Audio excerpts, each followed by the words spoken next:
Bradesco, encare o futuro. Abra sua conta pelo app. Olá, boa noite. Boa noite. Com as restrições impostas por governadores e prefeitos para conter a pandemia, um dos setores mais impactados é a indústria de calçados. Os empresários foram obrigados a demitir mais de 20 mil pessoas. Comércio fechado é sinônimo de linha de produção parada. O fôlego acabou.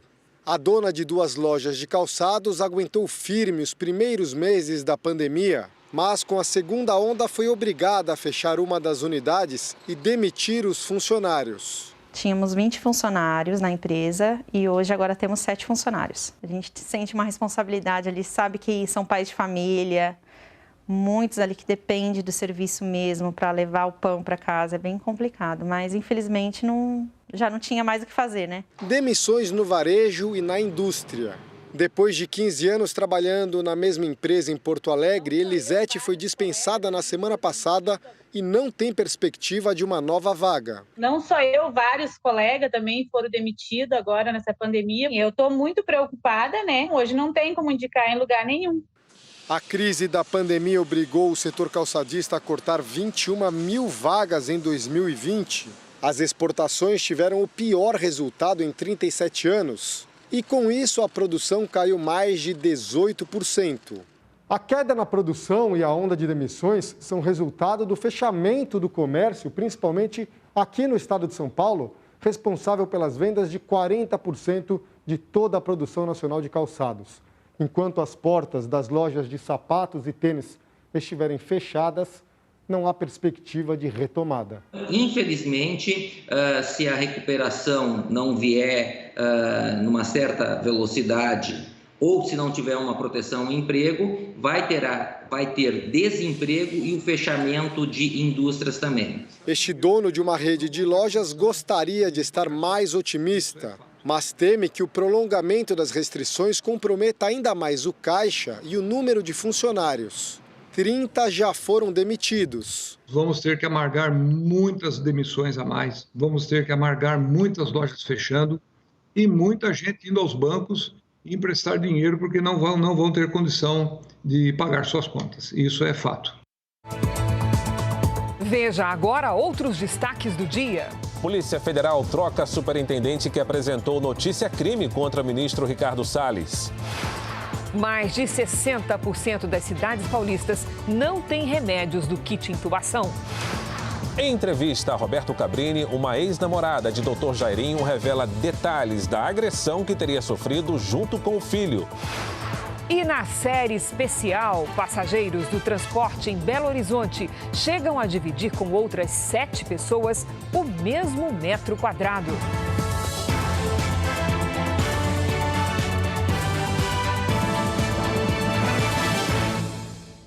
Oferecimento Bradesco. Novas respostas da Bia contra o assédio.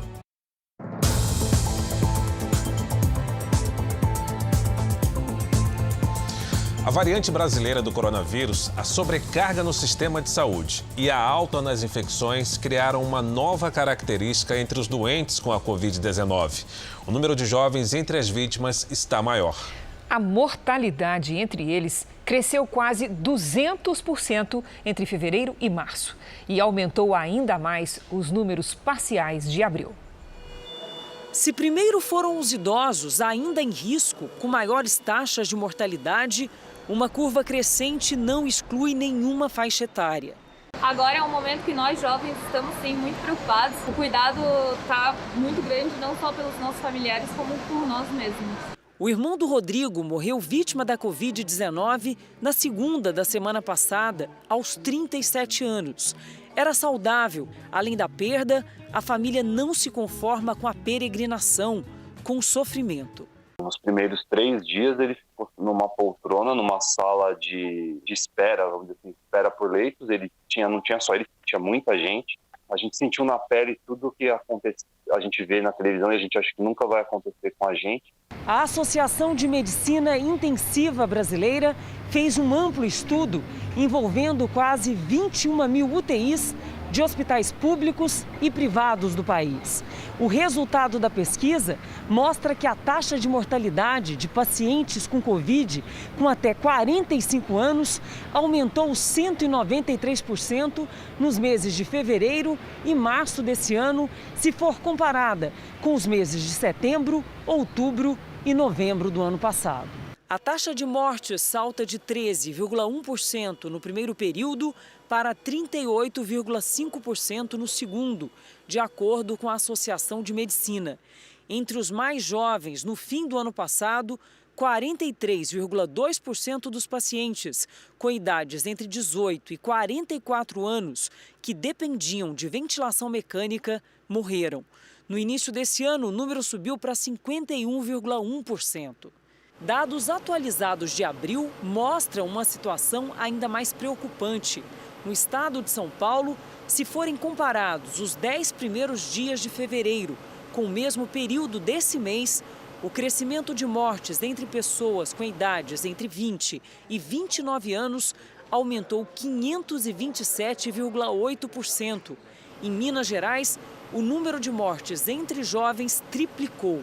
Pulou de 1,4 para 5 óbitos por dia na faixa etária de 20 a 40 anos. A partir de outubro, nós temos uma diversidade maior de pessoas. Continua uma predominância de pessoas de mais idade, mas nós vemos agora uma proporção inesperada e indesejada de pessoas jovens e sem nenhuma doença, também internadas em UTI em estado grave. São números impressionantes, não é? Um levantamento mostra que também é alta a mortalidade pela Covid-19 entre as grávidas. E que 1 a cada 5 gestantes não tiveram acesso à UTI. No 7º mês de gravidez, Lilian pegou a Covid-19 e precisou ser internada em Campo Grande, no Mato Grosso do Sul. Ela passou por um parto de emergência e foi entubada.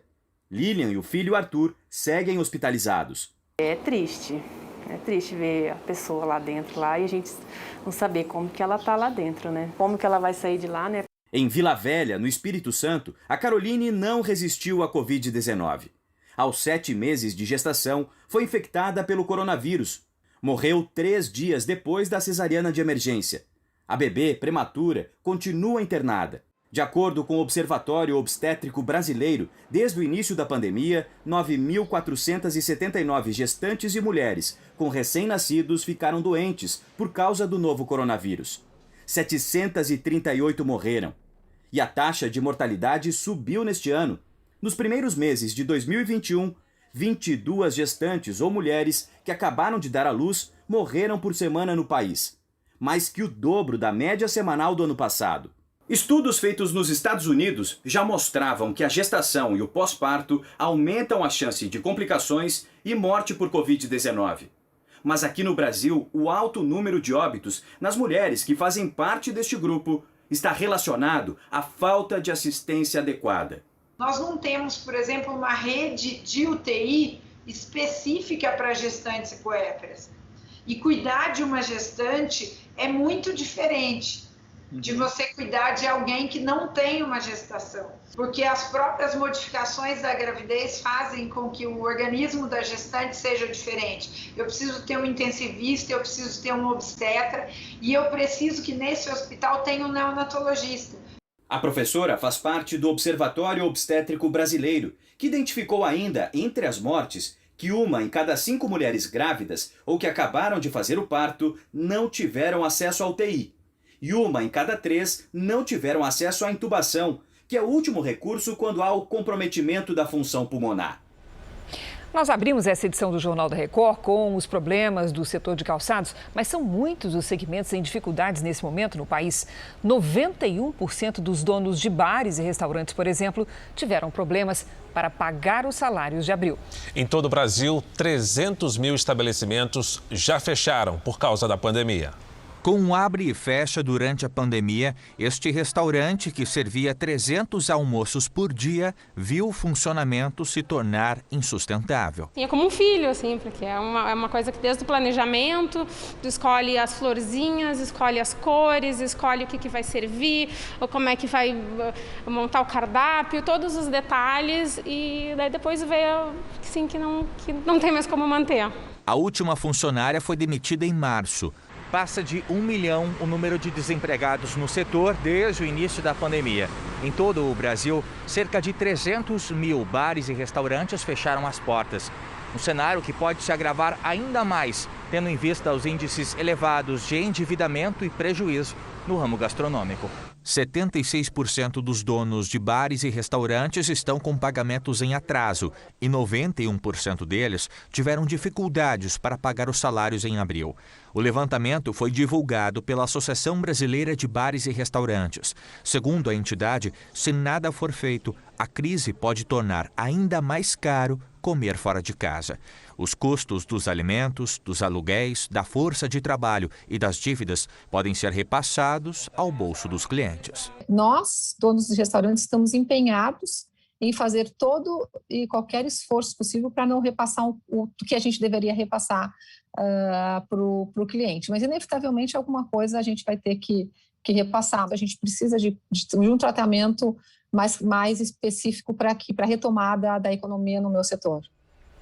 A partir de sábado, Minas Gerais terá medidas menos rígidas de combate à pandemia. 70% das cidades do estado poderão reabrir o comércio não essencial. A capital, Belo Horizonte, por enquanto, não é uma delas. A situação é melhor, mas ainda preocupa. Os cuidados agora são principalmente com o cansaço das equipes médicas e a escassez de insumos para os pacientes graves em UTI. Iremos receber uma grande remessa nesse final da semana de medicamentos vindo de Xangai. O Ministério da Saúde fez essa compra e semana que vem mais de 150 mil ampolas de sedativos de uma grande empresa brasileira. Com os indicadores mais positivos, o governo decidiu flexibilizar as regras na maior parte do estado. A partir de sábado, o esquema de controle do combate à pandemia deve voltar a um nível menos rígido em Minas. Na atual onda roxa, apenas atividades essenciais podem funcionar.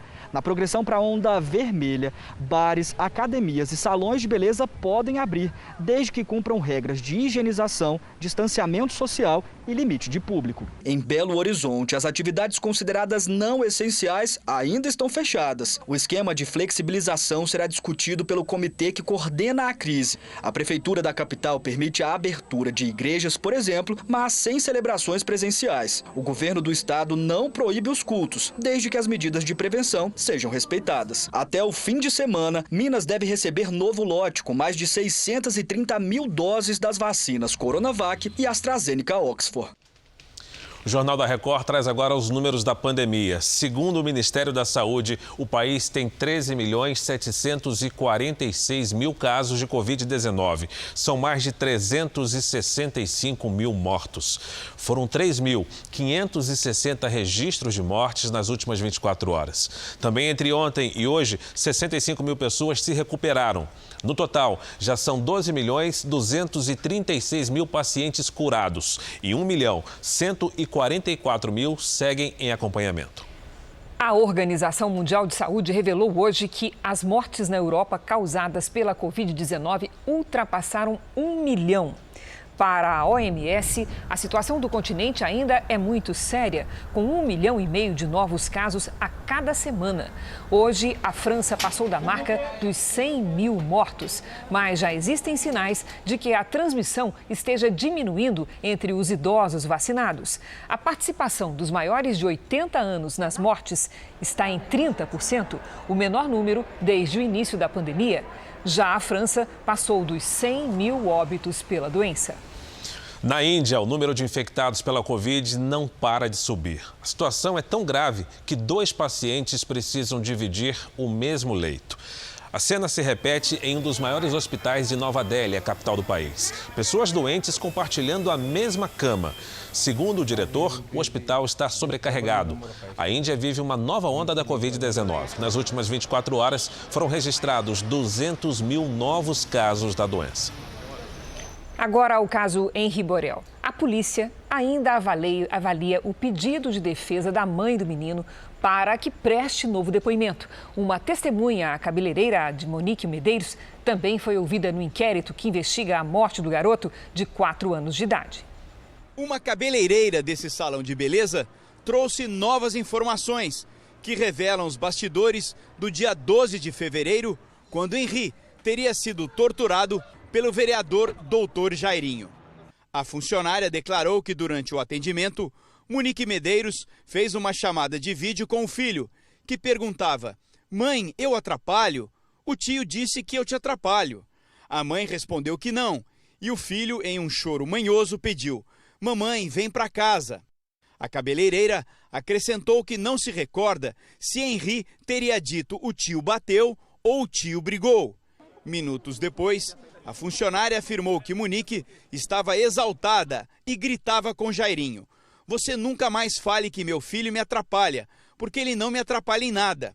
Em seguida, a mãe de Henri disse ao namorado: "Quebra, pode quebrar tudo mesmo. Você já está acostumado a fazer isso." A irmã do vereador também foi ouvida no inquérito. Thalita de Souza negou que soubesse de qualquer agressão que Dr. Jairinho teria cometido contra Henri. Já a empregada, que trabalhava no apartamento onde o casal vivia com a criança, deu mais informações sobre o dia em que o menino ficou trancado no quarto com o vereador e depois saiu mancando.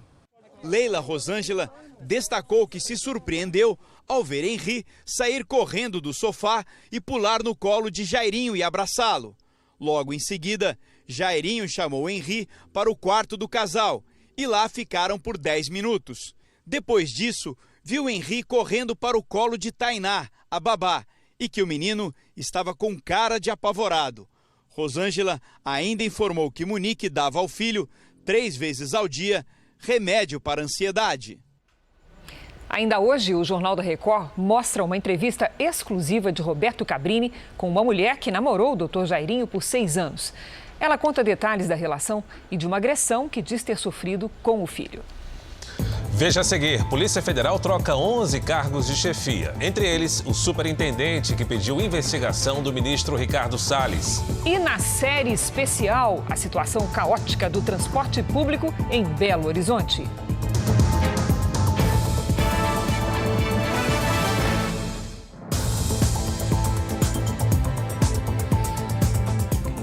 A Polícia Federal trocou 6 cargos de direção e 5 superintendentes, entre eles o do Amazonas. Ontem, Alexandre Saraiva, responsável pela Polícia Federal do Estado, apresentou ao Supremo Tribunal Federal uma notícia-crime contra o ministro do Meio Ambiente, Ricardo Salles, que estaria favorecendo madeireiros na região.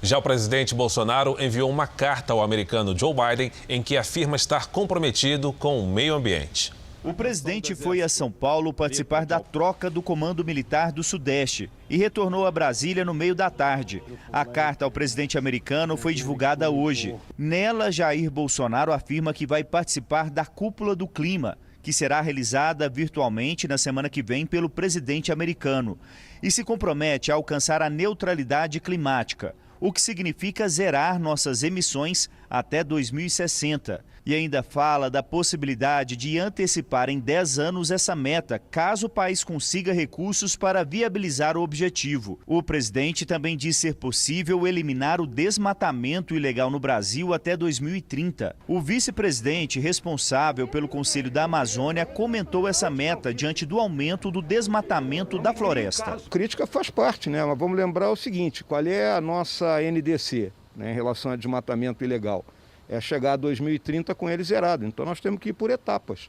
Não adianta eu chegar e dizer, ano que vem eu vou derrubar em 5 mil, 6 mil. Então eu vou derrubando pouco a pouco, até chegar a 2030 com isso zerado. Se conseguir antes, ótimo. Os esforços do governo na área ambiental esbarram em um novo problema. O ministro da área, Ricardo Salles, foi acusado pela Polícia Federal de atuar em favor de madeireiros da Amazônia e de cometer os crimes de obstrução das investigações, advocacia administrativa e organização criminosa. A notícia-crime será analisada pelo Supremo, a quem caberá autorizar ou não a abertura de inquérito. Além do ministro, a PF também coloca o senador Telmário Mota, do PROS, como suspeito dos crimes. As acusações têm ligação com uma grande apreensão de madeira feita no fim do ano passado, avaliada em 130 milhões de reais. Segundo os investigadores, o ministro e o senador tentam defender a legalidade do material e dos madeireiros envolvidos. Ricardo Salles chegou a visitar a região em março. Para a PF, o ministro Itelmário Mota tiveram parceria com o setor madeireiro para dificultar a investigação. Após a denúncia, nesta quinta-feira, o superintendente da Polícia Federal no Amazonas, Alexandre Saraiva, responsável pelas investigações, foi comunicado que será substituído pelo também delegado Leandro Almada. A decisão é do novo delegado-geral da Polícia Federal, Paulo Maiorino, que já trocou 5 superintendentes da PF pelo país. Também hoje, a Polícia Federal anunciou a troca de outros 6 diretores. Olha, segundo a assessoria do Ministério do Meio Ambiente, Ricardo Salles só irá se pronunciar na Justiça. Já o senador Telmário Mota chamou o delegado Alexandre Saraiva de covarde e autoritário e disse que ele usa suas próprias leis para criminalizar o setor madeireiro. Por 8 votos a 3, o Supremo Tribunal Federal declarou a incompetência da 13ª Vara Federal de Curitiba e anulou as condenações do ex-presidente Lula na Operação Lava Jato. Isso não livra o ex-presidente dos processos que serão analisados pela primeira instância do Distrito Federal, mas na prática permite que ele participe das próximas eleições. Os 3 votos contra a decisão foram do presidente do tribunal, Luiz Fux, e dos ministros Marco Aurélio Mello e Nunes Marques. O presidente do Senado, Rodrigo Pacheco, leu nesta tarde os nomes dos senadores que vão participar da CPI da pandemia. São 11 titulares e 7 suplentes. De Brasília, a Renata Varandas tem outras informações e explica pra gente quais são os próximos passos. Renata, boa noite. Oi, Fara, boa noite a você, boa noite para a Cris, boa noite a todos. Pois é, bom, nomes lidos, agora a CPI já pode ser instalada formalmente no Senado. Ainda não foi definido em que dia a CPI começa de fato a funcionar, mas quem vai decidir isso é o senador Otto Alencar. E por que ele? Porque ele é o mais velho da comissão, ele tem 73 anos. Então, Otto Alencar vai presidir a primeira sessão, dia em que serão eleitos o presidente e o relator da CPI. Vamos ver agora quem são os senadores titulares que compõem a Comissão Parlamentar de Inquérito da Covid. Os 11 titulares da CPI são os governistas Ciro Nogueira, do PP, Eduardo Girão, do Podemos, Marcos Rogério, do DEM e Jorginho Melo, do PL. Os que se dizem independentes, Eduardo Braga e Renan Calheiros, do MDB, Otto Alencar e Omar Aziz, ambos do PSD, e Tasso Gereissati, do PSDB. E os senadores da oposição, Randolfo Rodrigues, da Rede, e Humberto Costa, do PT. Vamos agora com a opinião do Augusto Nunes. Boa noite, Augusto. Boa noite, Cris. Boa noite, Fara. Boa noite a você que nos acompanha. Os senadores e deputados federais podem instaurar as CPIs que acharem necessárias e investigar o que quiserem. Podem defender quaisquer ideias ou propostas, aprovar ou rejeitar pedidos de impeachment do presidente da República ou de ministros do Supremo Tribunal Federal. É assim nas democracias. Mas os representantes do povo têm o dever de atender aos interesses dos representados com a conclusão, ainda neste ano, da reforma administrativa e da reforma tributária. O Congresso precisa tratar imediatamente dessas mudanças indispensáveis a um país atormentado pelos efeitos da pandemia sobre o quadro econômico. 2020 foi um ano perdido. Ao assumirem seus cargos há um mês e meio, os presidentes do Senado, Rodrigo Pacheco, e da Câmara dos Deputados, Arthur Lira, prometeram compensar esse desperdício de tempo, apressando já a votação das reformas. É hora de cumprir a promessa. Nada pode ser mais relevante e urgente que cuidar dos destinos do Brasil. A seguir tem entrevista exclusiva em que a ex-namorada de Dr. Jairinho revela detalhes das agressões que ela e o filho teriam sofrido. E na série especial, os passageiros que sofrem com as aglomerações em ônibus lotados da capital mineira.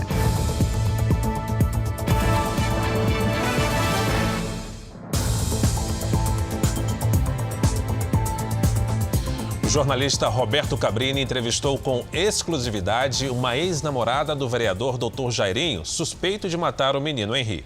A mulher ainda não tinha falado com a imprensa e revela que foi vítima de violência, assim como o filho dela, que teria sido torturado com pisões na barriga. Descreva exatamente o que seu filho te contou. Ele disse que quando ele acordou, eles acordaram para beber água e ele estava acordado, o Jairinho estava acordado e ele pegou água para os dois, deu um para Clara, um para o Enzo e falou: Clara, vai dormir que eu vou cuidar dele. A Clara ainda insistiu para levá-lo e ele falou assim: não, pode ir. E a Clara foi deitar. Aí nisso o Enzo falou que ele colocou ele deitado na cama, no sofá, colocou papel e um pano na boca dele e falou que ele não podia engolir o papel. E ficou em pé no sofá e pisou na barriga dele com todo o peso dele. Aí eu falei: mas ele tirou o pé? Ele falou: sim, botou todo o peso. E aí teve uma hora que ele conseguiu sair, ele falou isso pra mim, teve uma hora que eu consegui fugir dele. E aí eu corri pra você. Só que você não me ouvia. Eu tentei te chamar e você não me ouvia. Eu falei: mas você mexeu em mim? Ele falou: mexi. Você não me ouvia. E aí nessa hora ele falou assim, aí ele me pegou. Acho que foi o tempo de alcançá-lo, não sei. E hoje você conclui que você estava dopada? Sim, pela forma que eu acordei, sim. Só que eu não... Pelo que a sua filha, Clara, te contou? Sim, é porque... O que ela te contou exatamente? Ela falou que viu um pozinho branco dentro do copo, tanto no meu quanto no dela. Você diria que ele quase chegou a acabar com a vida do seu filho? Da perna? É. Da perna, não. No dia que ele pressionou eu acho que... o peito do seu filho? Eu não sei se ele tinha intenção de matar. Que idade seu filho tinha? 2 para 3. 2 para 3.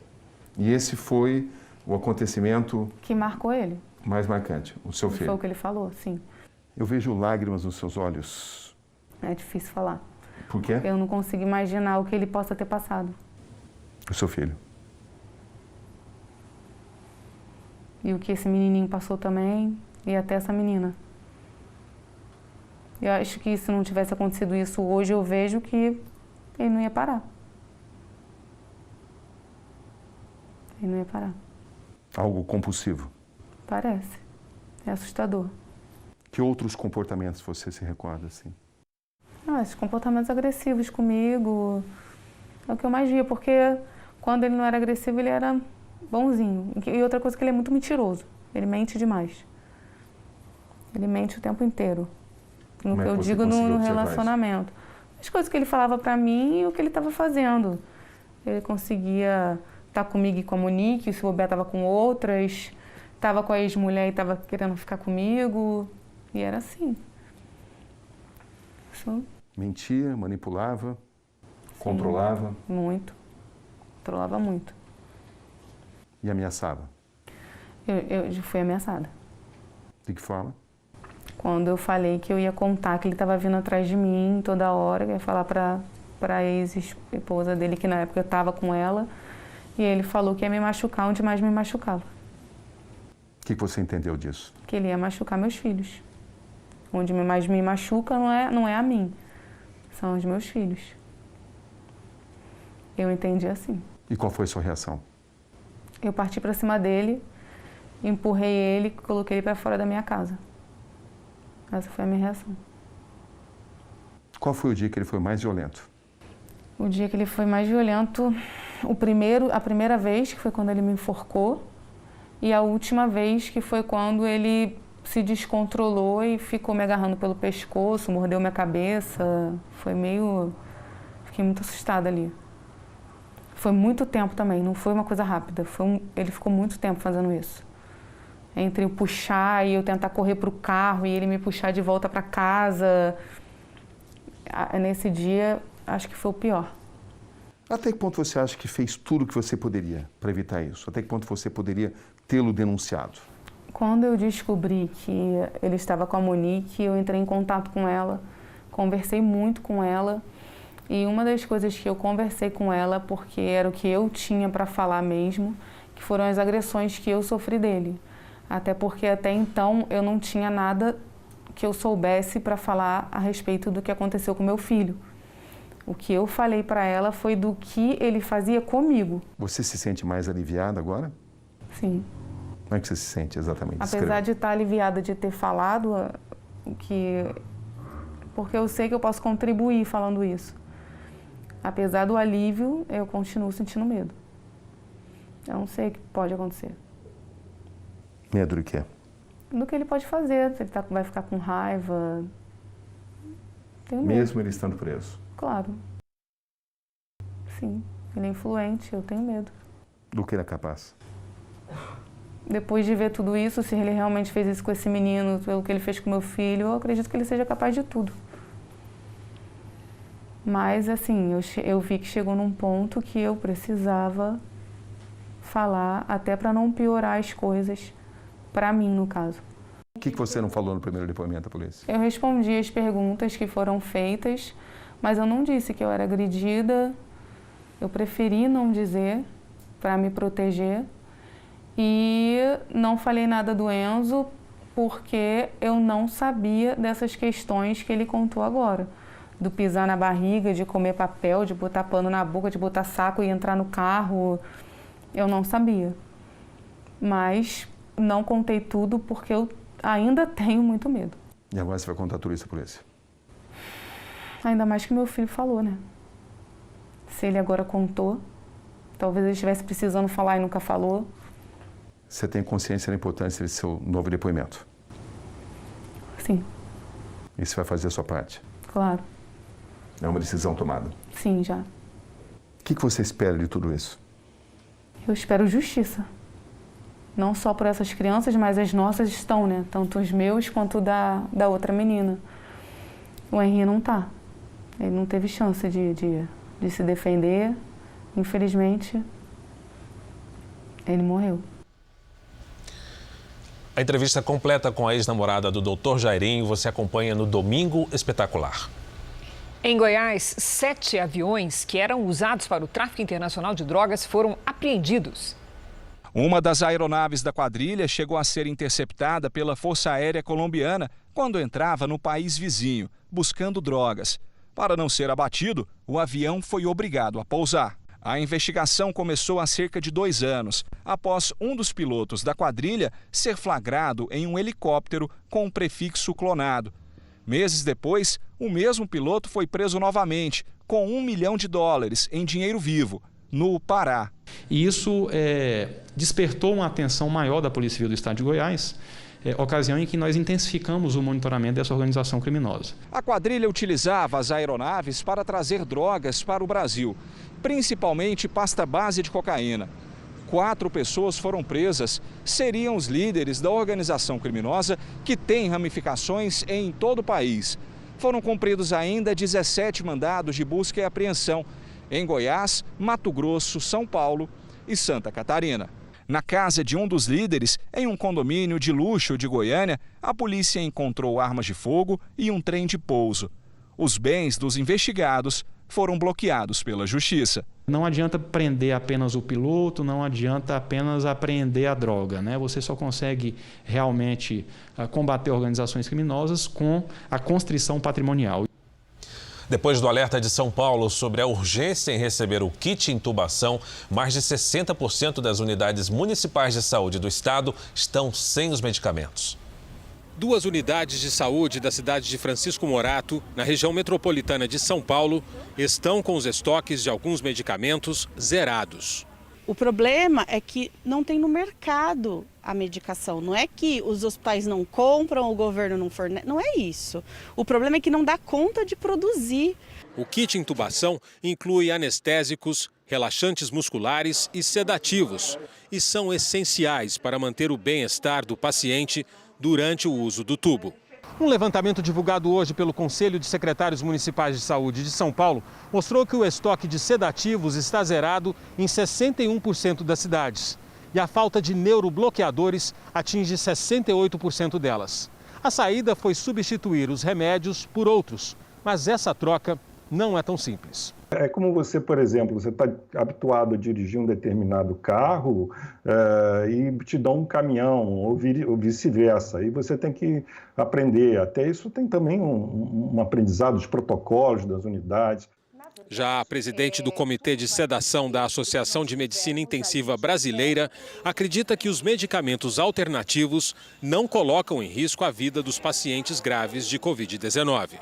Mais uma vez eu reforço, todos os medicamentos alternativos que estão nos documentos da Sociedade de Especialidades, eles são medicamentos seguros, que são possíveis de utilização com segurança. Mas por causa da pandemia, esses medicamentos começaram a ser utilizados em grande quantidade. Um aumento tão rápido que a demanda não consegue acompanhar a produção. A indústria farmacêutica que produz esses medicamentos, que no Brasil são aproximadamente umas 30 empresas, elas aumentaram muito a capacidade produtiva delas. Todas elas estão trabalhando em turno ininterrupto de revezamento. São 7 dias por semana, 24 horas por dia. São Paulo enviou 9 ofícios ao Ministério da Saúde, pedindo urgência na recomposição dos estoques. O prazo venceu ontem, mas hoje o governo anunciou ter recebido uma doação de 407 mil remédios. A entrega aos municípios ainda vai ser definida. O ministro da Saúde, Marcelo Queiroga, pediu a união entre os setores de governo e a iniciativa privada para garantir o tratamento dos pacientes. Não é hora de ficar um atirando no outro, é hora de trabalhar em prol da sociedade brasileira, né? Que a própria iniciativa privada, ela pode buscar insumos no exterior e trazer para o atendimento dessa situação de emergência sanitária. Um carregamento com mais 2.300.000 medicamentos doados por empresas privadas ao Ministério da Saúde deve chegar hoje às 10h30 da noite no Aeroporto Internacional de Guarulhos. A situação também é crítica em hospitais públicos do Rio de Janeiro. Sem os sedativos, os pacientes são amarrados nas camas. O choro é de quem acabou de perder o marido. Ele ficou 10 dias entubado. Um sofrimento agravado pela falta de sedativos nesse hospital municipal do Rio. Pessoa entubada, tendo que diluir sedação para poder dar certo. Gente, isso é o cúmulo do absurdo. Não pode fazer isso. Não pode. Hoje eu perdi meu esposo, mas quantas pessoas não estão passando por isso? A dor da Rayane se repete em outras famílias. Com a falta dos medicamentos, profissionais da saúde denunciam a decisão de medidas extremas. Os pacientes que estão sendo entubados, acordados, somos obrigados a conter o paciente mecanicamente, amarrando os braços, perna, para evitar que esse paciente tire o tubo. A dona Sônia foi internada no início do mês na Baixada Fluminense. Antes de ser entubada, fez uma chamada de vídeo com os filhos. Os médicos pediram que eles mesmos comprassem os medicamentos.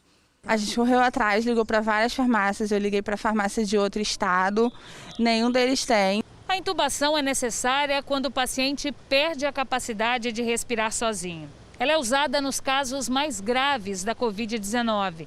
O chamado kit intubação é formado por um conjunto de anestésicos, sedativos e relaxantes musculares que evitam o sofrimento e ajudam a melhorar a resposta aos medicamentos.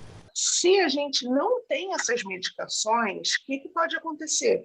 Vai ser um filme de terror para o paciente, porque ele vai sentir a dor de um tubo descendo pela garganta, ele vai estar acordado e ele vai lutar contra aquilo. O relato de uma funcionária de outro hospital público preocupa. Não está faltando só sedativo, sabe?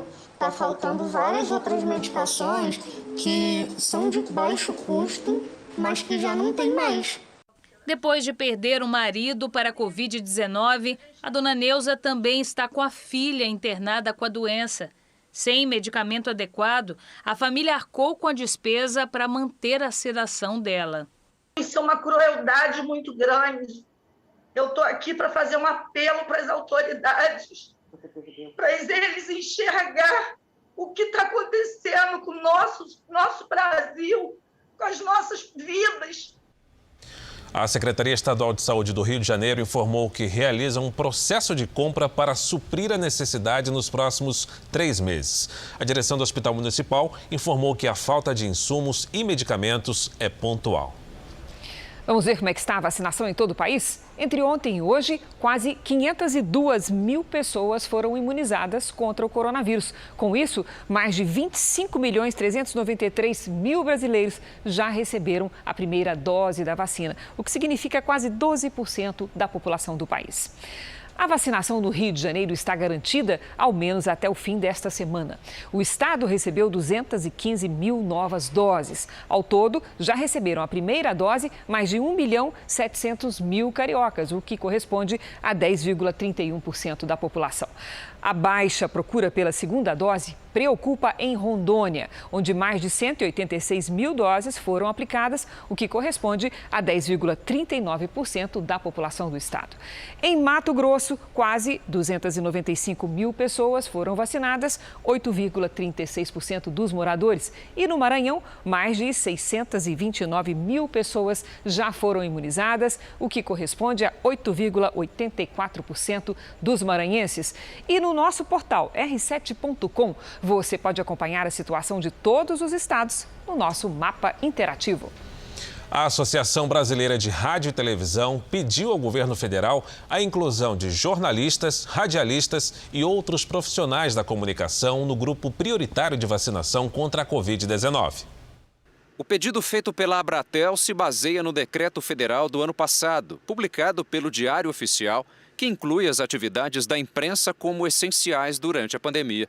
O documento explica que os profissionais da comunicação que estão na ativa diariamente se expõem ao vírus e, por isso, deveriam ser incluídos no Plano Nacional de Vacinação.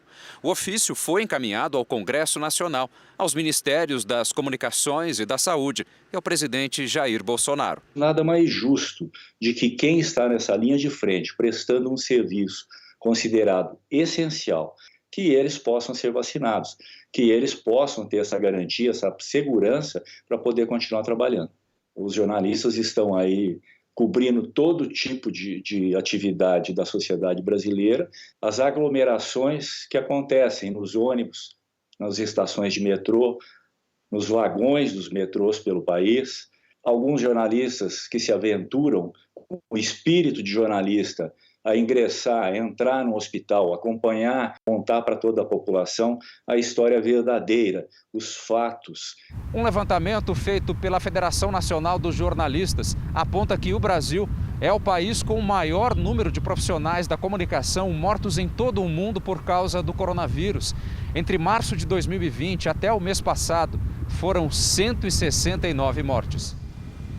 Em Brasília, agora à noite, o ministro do Supremo Tribunal Federal, Cássio Nunes Marques, negou o pedido do senador Jorge Cajuru para que o Senado fosse obrigado a analisar o impeachment do também ministro do Supremo, Alexandre de Moraes. Previsão do tempo. O país amanheceu com geada na Serra Catarinense.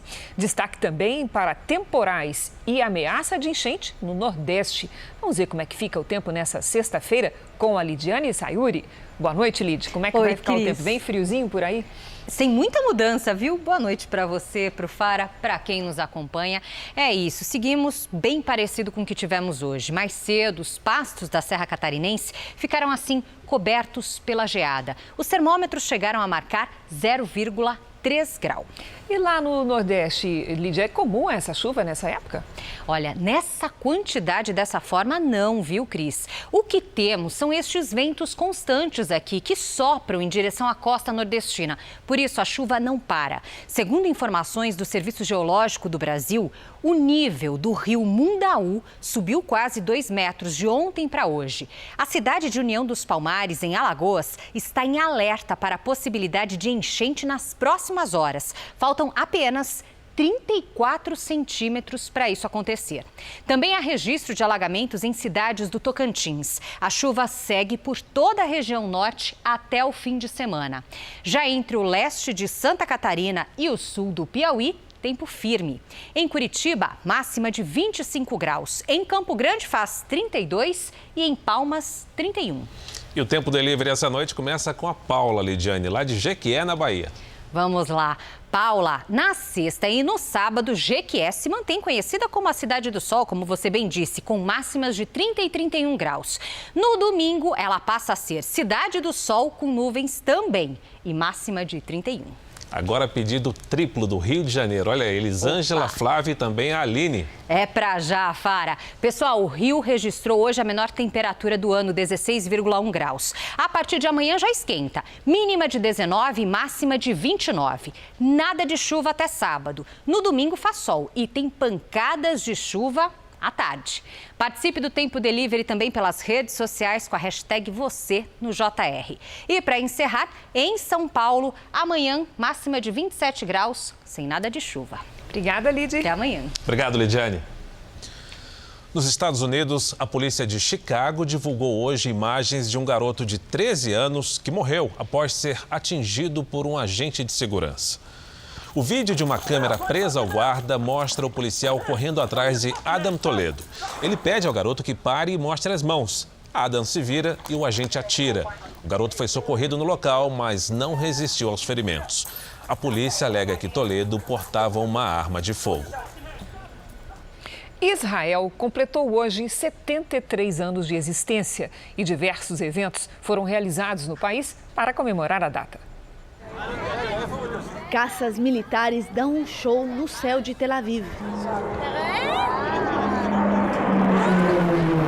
Todo ano, milhares de israelenses se juntam na orla da cidade para assistir o famoso desfile aéreo da defesa de Israel. Dessa vez foi um pouco diferente por conta da pandemia de Covid-19. No país onde cerca de 60% da população já foi vacinada, muitas famílias garantiram a segurança com distanciamento social. Hoje, o governo anunciou que, com a queda de casos da doença, o uso de máscaras ao ar livre deixará de ser obrigatório a partir de domingo. O dia é marcado por cerimônias oficiais, eventos grandes e muita festa. Famílias, amigos, casais apaixonados, o país inteiro comemora essa data fazendo aquele churrasquinho. Em um pronunciamento, o primeiro-ministro Benjamin Netanyahu afirmou que o sucesso de Israel contra o coronavírus mostra ao mundo que é possível vencer a pandemia. Em Jerusalém, o Museu de Israel lançou uma exposição de objetos decorativos feitos na primeira década de existência do país, que foi estabelecido em 1948. De acordo com a curadora do projeto, Sharon Weiser Ferguson, muitas famílias tinham esses objetos em suas casas. E eles são especiais porque simbolizam os primeiros anos do novo país, o início do Estado de Israel.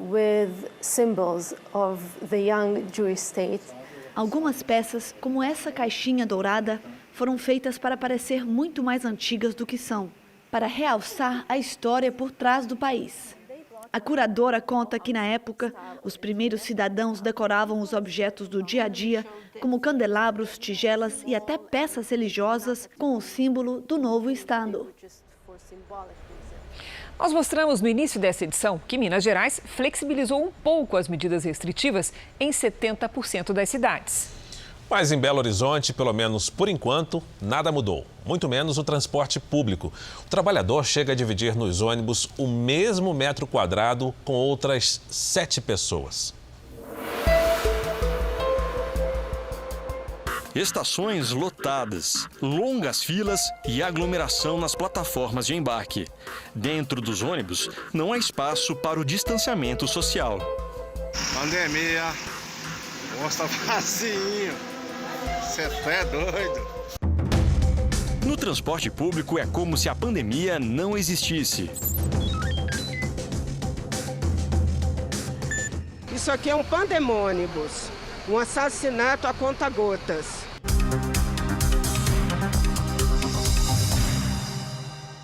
Não tem ônibus pra gente trabalhar.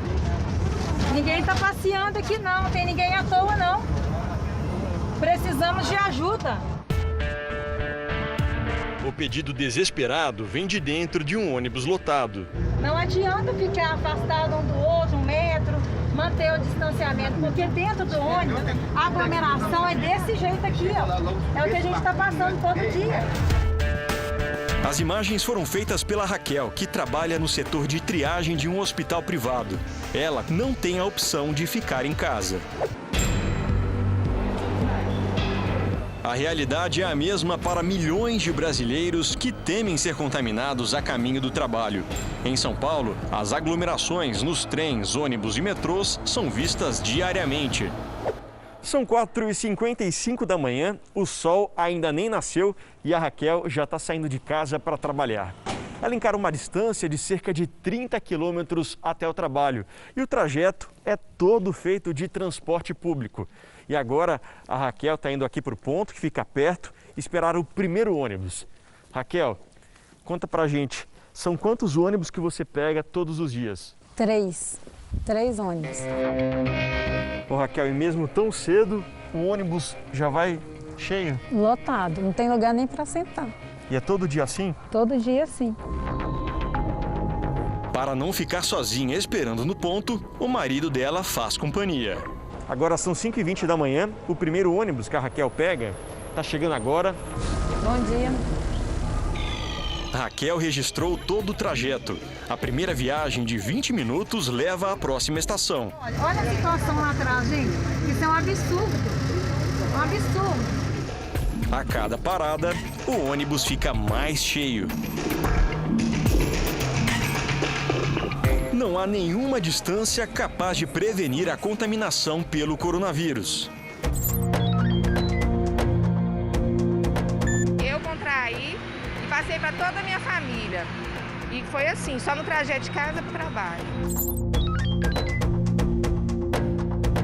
Uai, como é que previne se em casa a gente usa máscara, se na rua a gente usa máscara, no trabalho a gente usa máscara e aí desse jeito? Raquel, como é que foi então a primeira viagem? Lotado, ônibus lotado. Não dá para sentar, lotado. Agora eu vou pegar o 61, aquele ali que está saindo, ou o próximo, para mim chegar mais ou menos no horário. Infelizmente o vírus está aí. Se precisamos trabalhar, se tem os ônibus, por que não colocar mais para a gente trabalhar? Já se passou 1h10 na saga diária dentro dos ônibus e Raquel parte para a terceira viagem. No ponto, mais fila. Dá para se proteger do coronavírus? Não, eu queria até perguntar para eles isso, se dentro do ônibus não tem coronavírus. Porque a gente só anda em ônibus lotado. 3.500 ônibus fazem parte da frota de Belo Horizonte. De acordo com a empresa que administra o transporte público da capital mineira, atualmente, mais de 500 mil de pessoas utilizam diariamente os ônibus. Antes da pandemia, o volume era mais que o dobro. A frota no sistema MOVE, no sistema de BRT, ela está toda empenhada. Na frota do sistema convencional, a gente tem hoje 80% da frota empenhada, para transportar 45% da demanda. A explicação para a lotação no transporte público pode ser matemática. O empresário, o dono do ônibus, que coloca, ao invés de 2 ônibus, para atender o mesmo público, ele vai ter custo, né? E o custo da metade de pessoas utilizando o transporte não paga o custo da operação do sistema. Então, é necessário que haja subsídios. O subsídio tem que vir do poder público. O regulamento operacional dos ônibus em Belo Horizonte previa 35 passageiros em pé. Hoje, a meta é de no máximo 10, mas a realidade é outra. Imagine você dividindo espaço com 6 a 8 pessoas por metro quadrado, né, quando o protocolo pede que se tenha no mínimo 1,5 metro. Claro que tem muita gente viajando em pé e tem gente viajando, inclusive, além da capacidade dos ônibus. Isso a gente reconhece e todo o nosso esforço diário é, inclusive, para poder anular, né, esse tipo de ocorrência, para poder zerar esse tipo de ocorrência. Depois de 3 ônibus lotados, Raquel finalmente chegou ao trabalho.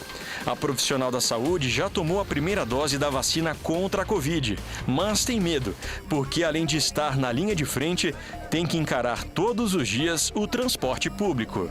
Pelo meu trabalho, a gente faz o uso dos EPIs, né, corretamente, graças a Deus está todo mundo em dias, né, com a saúde. A preocupação mesmo é na hora de vir trabalhar e ir embora. Aí a gente pode estar levando vírus para a gente, para a nossa família. Complicado.